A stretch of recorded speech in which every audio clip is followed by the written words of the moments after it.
it's a lot less about how far we go. It's not about distance. It's about the stories we find along the way and the clues to stories and what can we glean from the clues that we find. There's just a huge movement in making sure that you are actually using the right words with kids. So talk about the dandelion, rather than just the plant, for example. So trying to get more specific. Hello and welcome to the Permaculture Vine podcast. I'm your host Cormac Harkin, and today we have Annette and Lusi on. Welcome, guys. Hi, thank you, Cormac. It's good to be here. Thanks for inviting us, Cormac. No, that's great. I'm looking forward to it. So today we're going to chat about children in permaculture. But before we get to that, we'll just do a quick introduction for those who don't know you. Lusi, do you want to go first there? Sure. Yeah, my name is Lusi Alderslowe, and I live in Galloway in southwest Scotland. It's on the south coast of Scotland. I've got two children who are getting a bit older now. They're 19 and 17, so teenagers. One's left home. And I studied human ecology a while ago, like 20 years ago now. And I've been doing permaculture with children since I first studied my permaculture design course in 2005 with a babe in arms. So my 19-year-old, that's how long ago it was when I first studied permaculture. And then with that, after a year or so, I co-founded and coordinated an outdoor playgroup based on what I'd learned on the permaculture and human ecology courses. And so I've been doing permaculture with kids for like 18 years or something. I've been doing lots of different things, including like forest schools, Children in Permaculture. A big focus of my diploma was my diploma in applied permaculture design was focused on permaculture with children. And I finished that in January 2011. And I've been a permaculture design teacher. I do lots of these sort of permaculture design course, PDCs, all over the place, including in Eco Village Findhorn in the north of Scotland, in my local area in Galloway, in the nearest city in Scotland, in Glasgow. I've been in Ireland as well, and I'm a diploma tutor, senior tutor, and I'm a co-founder of the Children in Permaculture project and the co-chair of EGOWL, which is Dumfries and Galloway Outdoor and Woodland Learning Group, and I train teachers in outdoor learning. And I've got this huge outdoor maths project happening at the moment, which is where I was working today. I also lead branching out and work for Propagate Scotland. Wow, that's a lot of experience here. Make you sound really old. Oh, that's great. Annette, do you want to go there? Sure. I don't have as much experience as Lusi, but anyway, I am Annette. I live in North Texas in the United States, in the Dallas area. I have two grown daughters, one in California in the middle of the wildfires, and one here. And then I have two grandsons and one on the way. And I've been homeschooling for about 23 years. So I homeschooled my daughters all the way through, and now I'm homeschooling my grandsons. I think this year is my last year. And then I've been doing permaculture for about 10 years. Before that, I was a costume designer. And then right after I did my PDC, I ran a small suburban farm and nursery out of my property here. And then since then, I've taken every course I could possibly think of and found Lusi in the Children in Permaculture courses. And so now I'm a trainer with the Children in Permaculture and with permaculture children. And then I finished my second diploma this past March, so almost a year ago, with the Permaculture Association, and now I'm a tutor with them as well. And then I'm also co-founder of Family Permaculture. We do family-based permaculture courses, working on a PDC and also writing a book at the moment. So I'm hoping to get that finished this year. Let's see, then I also love to be in a forest and camp. Absolutely love that, and go hiking. So anyway, I'm excited to be here, Cormac. Thank you. Thanks very much. I seen your hikes when you came to the UK there. in the field with the cows. A close escape, was it? Yes, it was. I won't be hiking with the cows anymore. That was not fun. But it was beautiful, absolutely beautiful to be hiking in Wales. What a beautiful country. Good stuff. Yeah, I lived there for a few years. Very nice place. Yes. So, Children in Permaculture, do you want to just give us a quick overview and like what about the sort of topic? Just a Sure, yeah. Well, I was a co-founder of Children in Permaculture a while ago, with Gaia and Rakesh, and it was all about like how do we get children into permaculture, because a lot of like the permaculture teachers networks were not focused on children. It wasn't really happening, and so we just thought like what we really need is to start talking about children. So Guy is a pedagogue, and yeah, the three of us sort of set up this project, which was all about children in permaculture. We then got Erasmus Plus funding, like €250,000, which was fantastic, that we were able to create a body of work that gave this foundation of different organizations across 5 countries across Europe, and made different resources. We've made case studies, and there's an online database of all these activities that you can search. And we wrote a book as well called Earth Care, People Care, and Fair Share in Education.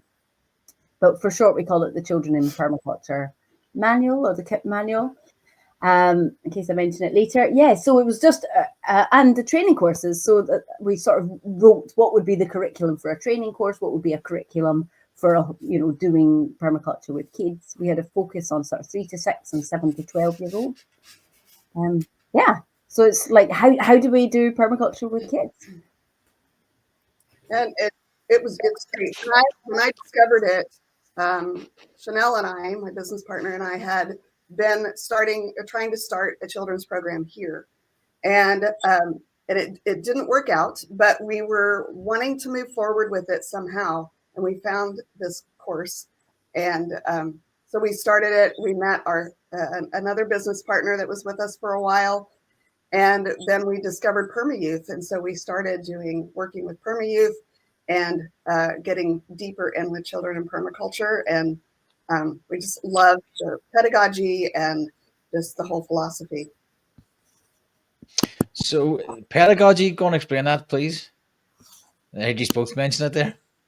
Yes, pedagogy is a word that's for some reason not used much like in the UK, but is really widely used in like European languages, and it's about how you educate rather than what you're teaching. So if you imagine when a person is teaching, there's 2 things. One is that like the way that they are, the way that they talk, their tone of voice, if you're standing up or sitting down, like are you at eye level with the children? And then the other is what are you actually teaching? So it would be like a list of contents, if you like. So pedagogy is the how you teach rather than the what you're actually teaching. And then, so what's the approach? Is there a different approach to children than there is adults? Yes, I think I actually use a lot of the pedagogy from children with adults as well, because I like to include games and activities. But there's lots of things about kids, like they're young and they have a short attention span. So some people would say they can pay attention for as many minutes as their age. So if you've got a 5-year-old child, they could really pay attention to an adult talking for 5 minutes. So how do you make sure that your talky bit is really short so that they can then do self-directed learning, to move quickly into an activity? And really that breathing in and out that we talk about. So like breathing in, like, oh, I'm listening to you now, and breathing out, right, I can do my thing now, I can be creative. I was thinking about this activity I do where I explain how to make a butterfly out of different natural items I was doing today, and that's symmetry. But then it's a bit of them listening to me mostly them listening to each other. So I ask questions, what do you know about butterflies? And then they can tell me what they know, and I can add to that and show them pictures. So trying to keep things visual and practical, and then they get to, get right in there and move about with like the reed mace heads, seed heads, and put shells and pine cones and different items, conkers, and around and make this beautiful butterfly that's symmetrical, as an example. So as a parent then, so I'm going to approach this one from a parent and then second, but from a permaculture designer or practitioner. So as a parent, how would they sort of get their children involved, and how could they start teaching their children about this? I just think the first step is to get the kids outside. Connection to nature, one of the principles of permaculture is working with nature. But before we can get to work with nature, we have to understand nature. If you think of a lot of the people that we know that have done really amazing things in permaculture and in inventions, really had a good understanding of how nature works. So actually with children, it's all about observation. So we talk about eyes, head, heart, and hand. But eyes is observation with all the senses. So it can be blindfold activities, anything, just get them outside and engaging with nature. Also role modeling. So making sure that your own phone is away in your pocket. Because if you're there on your phone, the kids are going to think, oh, I should be on, they learn from watching. So the more that you're down at their level, playing games, playing with sticks, getting dirty, specialism in that. Get right down to their level, playing games, counting with them, talking with them. That increases their vocabulary, listening to what they have to say, and responding. So, deep listening and really hearing them. And if they have concerns, then like hearing them, making sure they're comfortable. Like physically comfortable as well as emotionally comfortable. So if they're outdoors, waterproof top to bottom in Scotland. and if you could do it with Scottish weather, you can do it anywhere. Exactly. Yeah. So I think putting away the phones is a good one. Definitely a big problem in our house at the minute with our kids, especially over Christmas when you're in holidays. Excessive use. Now weaning the kids off that is quite challenging. Yeah. Yes. So, I mean, I certainly didn't give my kids didn't have mobile phones until they were 12. I kept them off of all devices until they were 12. So going to high school, felt like that was a good time for them to, just to have those, actually to be a child. But I think also just remembering yourself to stay off your phone, I think in front of kids, as that role model, is their main role model. That feels really important. Absolutely. Go ahead. I was just going to add to what Lucy said. She said everything I would have said. I know when I take my boys out, it's a lot less about how far we go. It's not about distance. It's about the stories we find along the way and the clues to stories, and what can we glean from the clues that we find. Was a squirrel there eating? Has a raccoon been through recently? Things like that. Whose tracks are those? What bird is that? Different types of things. And so it's I may pick the spot where we go, but they determine what we explore. Sometimes I might give a clue, like, let's see how many trees that we find that are working together. Maybe they have shared a root together, or maybe they have formed together, grown together for a while and separated later. And so we try to go find those trees and see if we can figure out what happened and why they did that. And then to make friends with trees and, different things like that. So it's, I do very little. I try to do very little and let them do the rest. Right. So, but a bit more standoffish and let the environment Mhm. dictate what they talk. That's really good. I really like using like precise language around kids as well. I found that can be really helpful. So just naming the tree without necessarily focusing in on it, sometimes focusing in, but just saying, Mhm. oh, go, can you climb that oak tree? And just Mhm. getting that bit more specific. I think it's nature literacies like plummeted in the last few generations where everybody knew what a limpet was and a cockle. Mm. Uh, those are types of shells that we have here. I don't know if you have them in Texas. So. No. No. But nowadays, like it's generational. That maybe the parents don't know because the grandparents didn't teach them, and so on. And it's gone down the generation that there's a lack of knowing words. And Right. there was a book made called Lost Words, which is these were words that were taken out of the children's dictionary in order to make space Mm. for technology words like Wi-Fi. And then they removed common plants like dandelion from the dictionary. So there's just a huge movement and actually in making sure that you are actually using the right words with kids. So talk about the dandelion, rather than just the plant, for example. So trying to get more specific. If you don't know, it is so easy to learn or to use an app, and getting curious is the fun bit of that, getting to their Mhm. level and going, okay, I don't know what the name of this plant is. Let's find out. How can we find out? So you can get an app that will help you, or you can give it a new name. And next time you see it, the same plant, it's I don't know, the furry leaf, or so make up your Yes. own names. The kids can make up their own names, and why not? Later they can. Absolutely. But that just brings a bit of joy. Make us a story about it. I love making up stories. Mm. Yeah. I've got like one about the beech tree, and a beech leaf is shaped like a shield, and its winter buds are shaped like a spear. So we made up a story about there being a battle on the beach where there were shields and spears to help the children to learn the beech tree, the name of the tree, from looking at the leaves and the spears, the winter buds. That's so fun.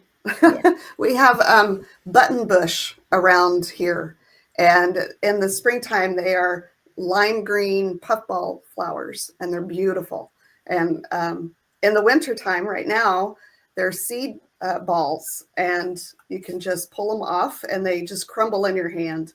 And then we just say we're planting new bushes everywhere, and so it's a lot of fun. We love to do that. And but I was going to say, yeah, I love knowing the names of the trees, but also it really, it's just about that connection, and whether they create their own name or we just tell a story about it, or we do know the name, it is about that connection, and I love that.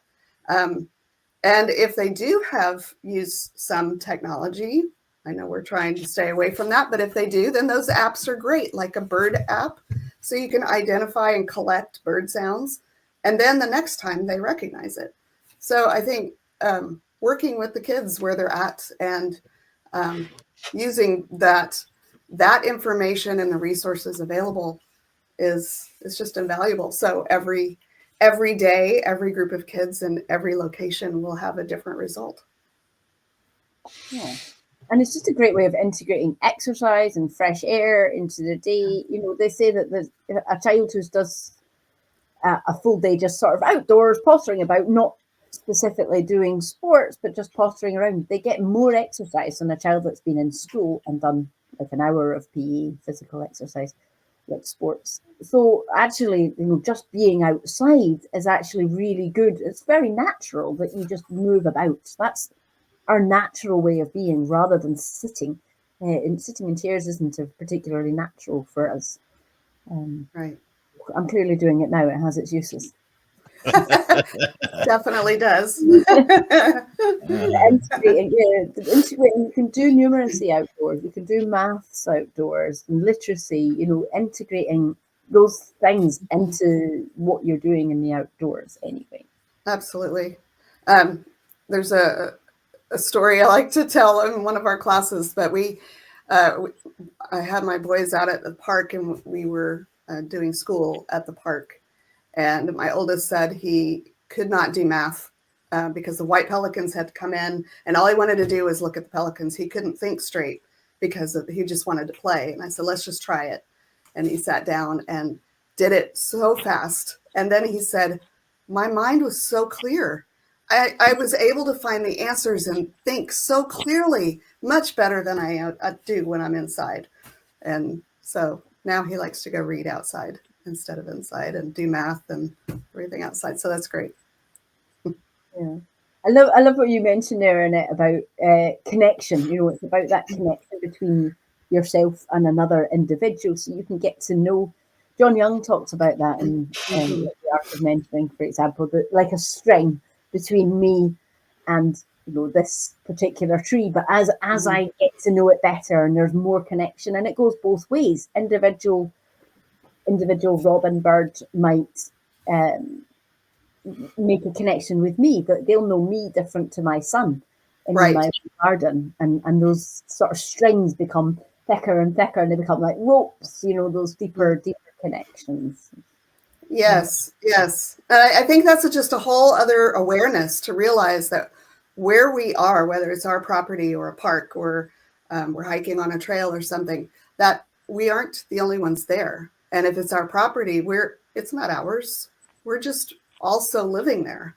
But there's a whole lot of other things living there that we really need to balance with. And if we're on a trail or at the park, we need to balance there as well and be aware. And that involves, I guess that's another John Young thing, is to look down what's going on the ground, and look up, lay down and look up in the canopies. And there's a whole nother ecosystem up there that we're completely unaware of. And look to the east and look to the west and look, it's just thinking about all of those things in different directions and using all the different senses. It's a completely different connection every time. Yeah. And I think for me, the thing, coming back to that thing about the name of the plant, is that the name is a gateway. It's like a gateway into finding out more. Can I eat it? Well, you're not going to know if you can eat it or not if you don't know what name the other people call it.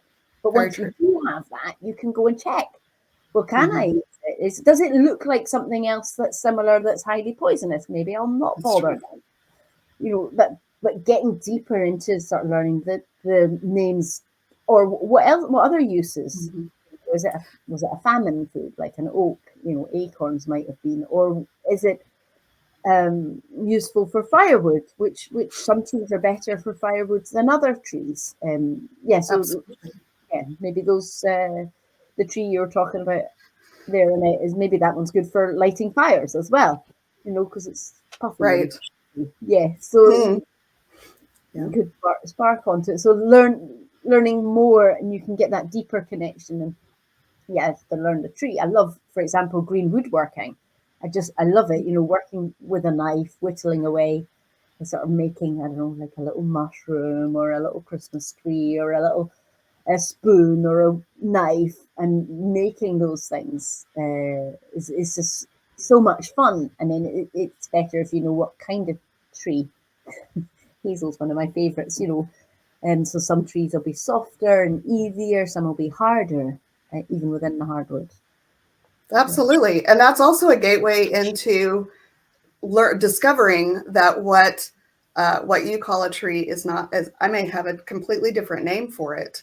And so knowing the Latin name for it, gives us a lot more information about the different regions and why do we call it different things, and what medicine do we have here that you also have the medicine that you need growing by you.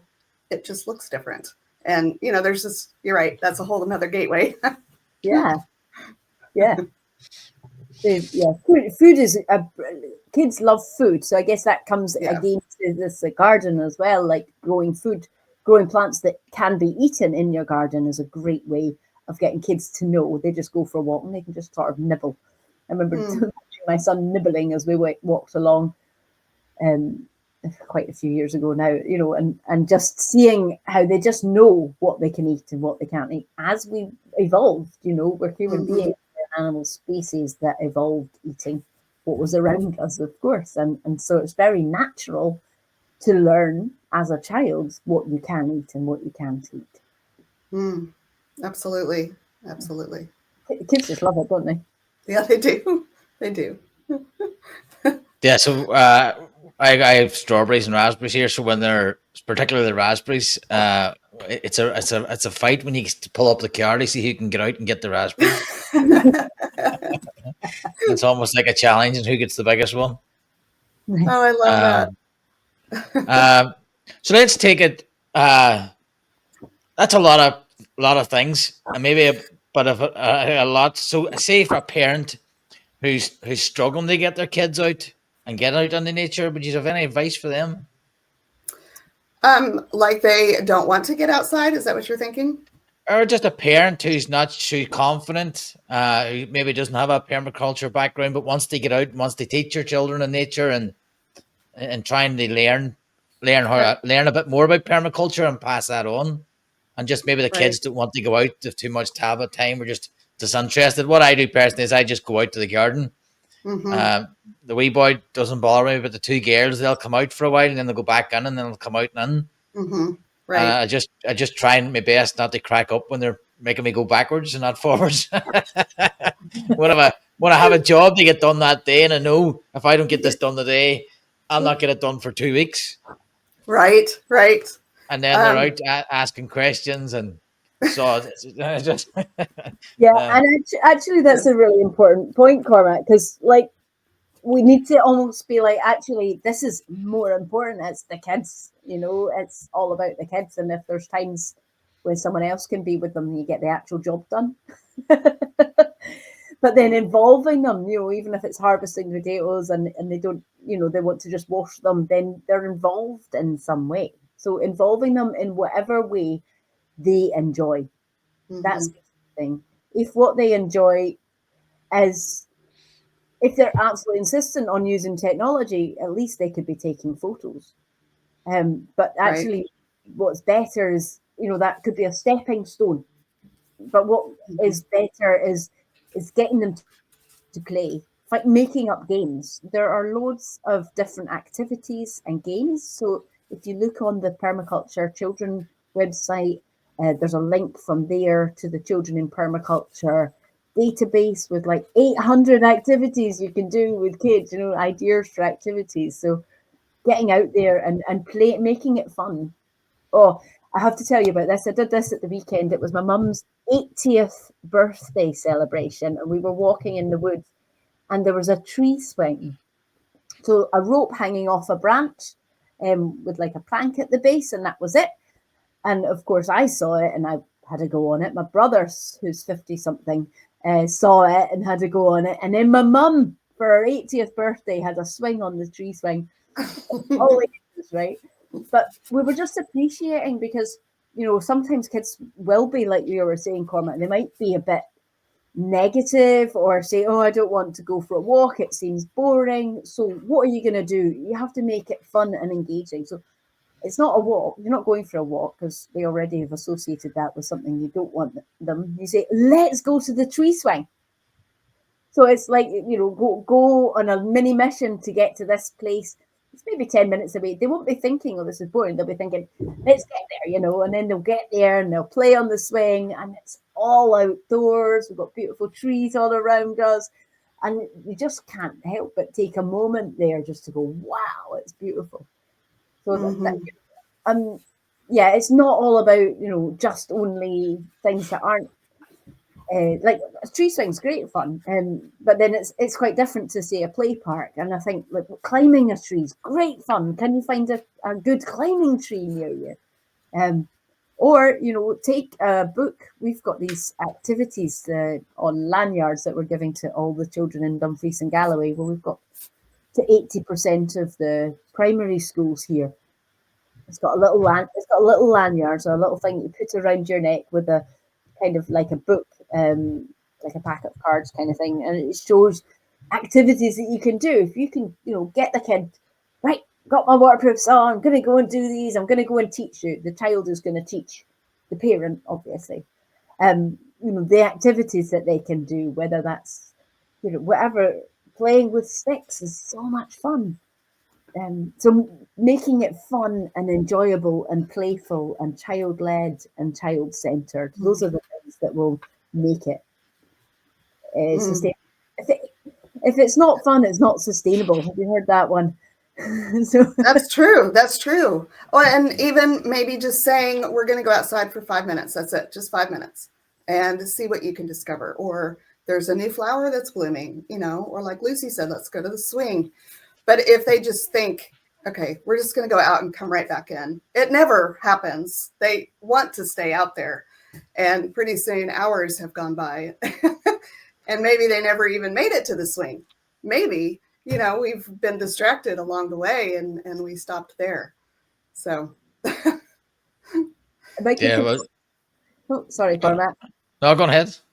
My kids have got these great memories of playing in what they called the copse, it's a very boggy area opposite the house. So like a wet, marshy area, but it's with trees, willow trees that are all, and they spend hours there. So just having other friends to play with, and have adventures and come back filthy and take risks. That makes, as they're getting older, I'm not talking about the 2-year-old, but as they're getting more like 8, 9, 10, letting them go and exploring in nature themselves with their friends or siblings is really beneficial as well. Yeah, you mentioned risk there. A massive change since I grew up. You were allowed to go out. We went out in the morning, came back at night. Right. Even I'm checking on my wains every half hour. Is he still there? And then even noticing with my young kids, me and the wife, we said if our kids fall, we let them fall and we don't go near them. But we had to actually stop other people from running over and going, oh, you okay, you okay, you okay? And we waited for the kids. So for us, even just raising kids, it was very, very, very difficult to stand back. But I think kids are too, they're not allowed to take risks anymore. Like, I don't know what, with this conversation, Lucy, checkers, or not checkers, chestnut trees. We played conkers. Yeah. I don't know if you know about this, Annette, but in the UK, we get the chestnuts and you put a lace through them. And then you had a game where you sort of had to bash the other person's chestnut. And if it fell off the lace, you won. Right? Very UK thing, but they're not allowed to do that now. It started off with safety goggles they introduced. And then it's not allowed in the schools anymore. Where when I was growing up, everybody did chestnuts in the autumn.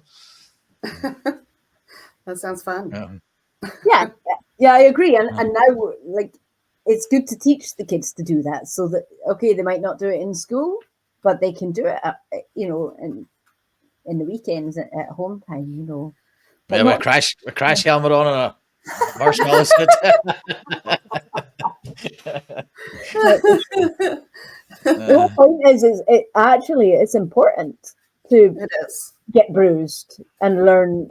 It's how we learn resilience, and we need to fall down and know that we can get back up again, physically, but also emotionally. Sometimes mental health isn't great, but we fall down and hey, I still get back up again, and it's okay. And I think that's something that the kids need. We all need to learn as kids, and it makes more resilient adults. Yeah, I was encouraging as well a wee bit of snow we had there, seeing the kids out and on their sledges again. And even though it was freezing cold and there's snow on the ground, they're out, and they're on their sleds, and they're enjoying themselves, falling off. And I was doing what he called drifting in the car around the corners. The Waynes were loving it. we had great crack. That sounds fun. Yeah. So as a permaculture professional, then like me now, so I have kids, young. The youngest is 5, and I wanted to learn. Right, how do I do this, and how do I actually properly teach this? What steps would I take, or have you any resources or point in the right direction? Yeah. Oh, go ahead, Lucy.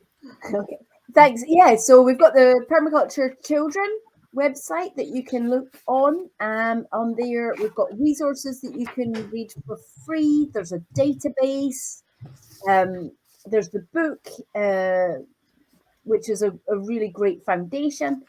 And then if you want to do a course, I'd really recommend we do an introduction to engaging children in permaculture course that Annette and I are co-teaching, which is it's over Zoom, so people all over the world can attend. And there's 4 sessions that are 3 hours long. And that's been a fantastic thing. People have given us so much wonderful feedback. We've done, I've done about 20 something or other, 25 or something of these courses. I've done it face to face as well over 2 full days. But the online is particularly fantastic because it's a great way of meeting people from all different parts of the world who are all interested in the same thing. It's fascinating to hear them share ideas and just different cultural ideas. There's just a lot of sharing and teaching going on amongst the students as well. I love that. Yeah. And then if you've done that, there's like other things that you can do. We have a permaculture design course, which is a great thing to do in your local area. Find who's near you that teaches permaculture design courses. We have one that we've taught in the past, the permaculture design course for educators with children. We've taught that previously. Might be doing it again. So watch this space. That again was over Zoom. But you can also go and visit projects. I recommend visiting permaculture projects to learn and practice what's happening. And also there's a permaculture teacher training with a focus on children that I'll be co-teaching with Alfred Decker in April in Spain, and hopefully again next year. And that's deeper diving into how do we teach permaculture, and in having that focus with the children in permaculture as well. And you have another one as well, Annette. I do. Family Permaculture has started our Regenerative Families course. We've got our first one going for this year, but not too late to jump in. And then we will be offering that periodically throughout the year, and we'll be adding to it so that we have multiple parts to this course. And it's a great way for families to participate together, even if it's not the entire family, even just parts of it. And then to engage with other families from around the world. So it's a lot of fun, and it's on Zoom, but we do a lot of engaging activities. Sometimes we take a break and the kids go run and find something and come back and we talk about it, different things like that. That's great. So that's a family, the whole family goes to that? Yes. Yeah. And I mean, sometimes we have just parents and they want to take it and teach it to their kids. And but most of the time we have the whole family. And our current course, we have, I think our oldest is 12, almost 13, and the youngest is 2. And the 2-year-old was one of the most responsive ones yesterday, and not in a disruptive way. He was answering questions and he would raise his hand. And I mean, it was just adorable. So I loved that. And then a lot of times the parents are kids as well. You know, that's how we teach. And I think Lucy touched on that earlier. So it's just a fun way to blend everybody and see what they come up with. We also do some presentations throughout the course, and it's amazing what they bring back. Things that we didn't even think were that important changed everything for them, and they present it back to us, and we learn so much. So I love that too. Class. So let's say back to that then. So I have a PDC, so I'm doing a diploma, and then if I did the teacher training for kids, would that cover the same as a permaculture teacher's training certificate? Is it certified? Yeah. So the permaculture teacher training with a focus on children is Alfred's been teaching this permaculture teacher training, which is based on Rosemary Morrow's sort of curriculum. So it's all about teaching permaculture creatively. rather than sort of lecturing style. So it's a great way of learning to teach permaculture, whether you're working with adults or children. And then this course we're doing for the first time this year, 2025, is actually focusing on the children as well.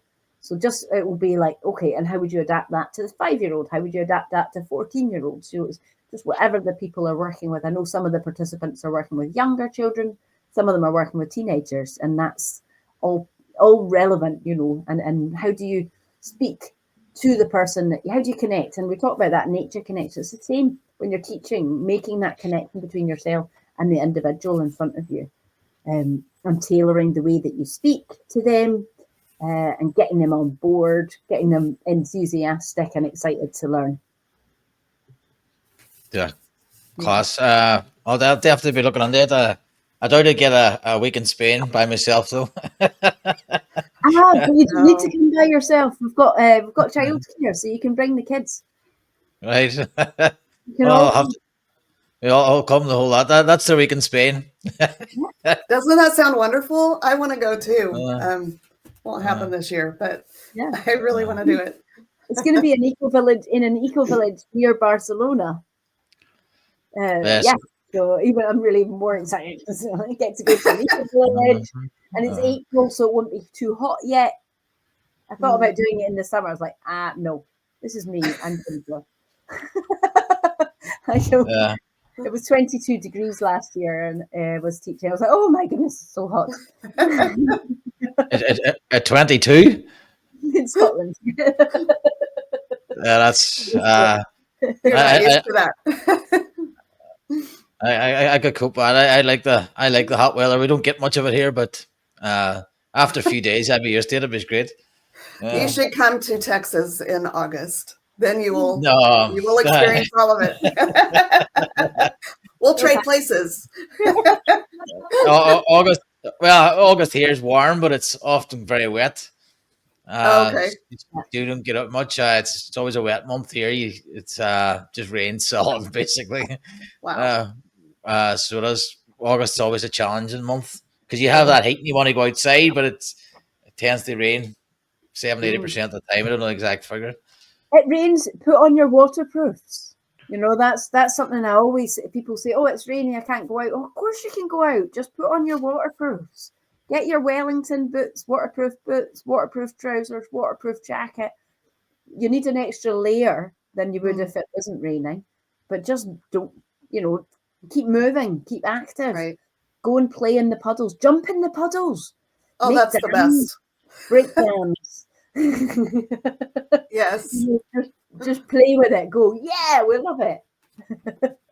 Yeah, but something I'm hoping to put on my property is like a lean-to, so even though it's raining, you can still go out and stick a coat on. So definitely, it's in the design. So whether it happens or not, it's another thing. So I'll give our course a Crystal, not our course, Crystal Heier's course as well. It's great. That's all Crystal, nothing to do with me. I just put it on the website. Well, she did a wonderful job. It's beautiful. It is. Yeah, so that's a free resource, and if anyone wants to share that as well, I can give you the Canva link to put your own websites. That was done as part of her teacher training. With I can't remember. I'll not take a guess. Guys, any final thoughts or summaries on children in permaculture?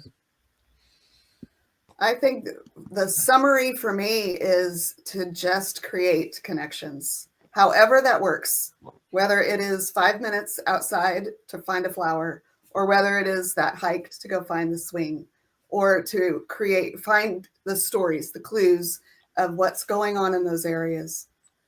Just get out and find connections. Yeah. What about you, Lucy? I think I'd go for play. Just making it fun and that connection between yourself and the child and enabling them to follow the lead. Let the children lead an adventure, an exploration, curiosity, a question, whatever. You're allowing them to, and encouraging and supporting them to lead. I love that. Thanks very much. Well, it's something I'll definitely be focusing on this year, trying to encourage the kids to get into it a bit more. Reduce that tablet time. Although we're like you, like my oldest has only just got a phone and she's just finished P7, so she hasn't got it all the time. So it's preparing her for secondary school. But again, trying to reduce that tablet time and getting them out. That's definitely a focus of mine. Guys, thank you very much. All the links will be in the description there. And everybody else, thanks for listening. And if there's any questions, just put them in the comments and somebody will get back to you and answer your questions. And we'll chat these next week. Thanks. Thank you, Cormac. Thanks, Cormac.